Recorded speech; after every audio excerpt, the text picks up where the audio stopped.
Today I'm going to show you why I love a good zigzag part and why you might also love one if you have fine or thin hair that lays flat like mine. Zigzag parts were something that most of us wore throughout the 90s. I know I did growing up. My hair was always zigzag parted. It was just a super common way to wear your hair, whether you wore it down or up, but it's not something you see super often anymore.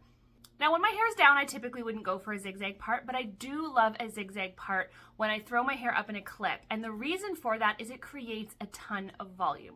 So let me show you. To create your zigzag part, the easiest tool to use is a tail comb. You're going to take the tip of your tail comb and you're going to hold it right against your scalp.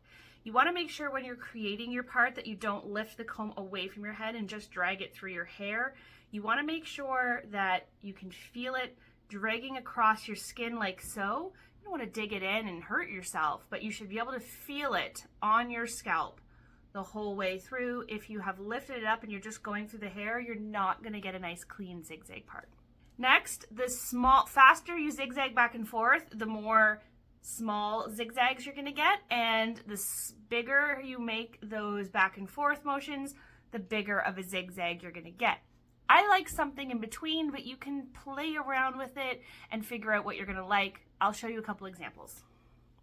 So if we want a really tiny, fast zigzag, it's going to be like this. So you just back and forth, and it looks kind of crazy, but when you get back here, I just hold my comb up and I take all the hair from one side and then all the hair from the other side. I just leave my comb there until I've organized all that hair. And there you go. That is your kind of choppy zigzag part. And then I'll show you a bigger zigzag part.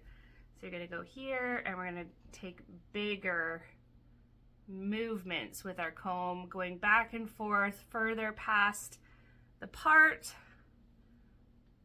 And again, this is the point where people sometimes think they've messed up if they just kind of stop there and they don't pull their hair to side. And here you can see we've got a larger zigzag part. But once again, I like something in the middle, and honestly, I don't think about it too hard. I just put my comb in and I go, and however it comes out is what I go with. So I'm going to show you the difference between my hair put up without the zigzag part and my hair put up with the zigzag part. So without the zigzag part, I would pull back my crown, I would twist up my hair, I will do my clip,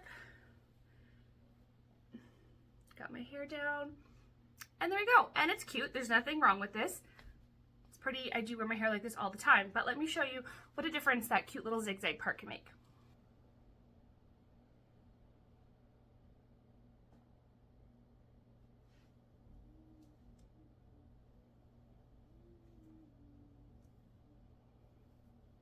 So there we go, a nice medium-sized zigzag part, the way that I like it. I'm still gonna comb back my crown area because I like that fullness. I'm gonna twist my hair up. Pull that apart. Still got those pieces down around my face. And you can see the zigzag part just gives a little bit more texture, a little bit of a different look, a little bit more fullness through the top, and it just gives that texture which gives the illusion of fullness and more hair.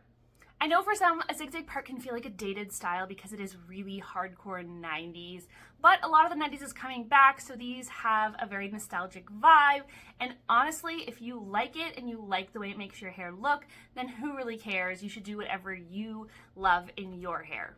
Thank you so much for watching today, guys. I hope this zigzag part technique gives you another fun way to play with your thin, fine hair to get the most out of it so that you can love your hair. Don't forget to hit that notification bell so you don't miss any of my videos, like and subscribe, and I will see you next time on DIY Hair School. Bye, guys.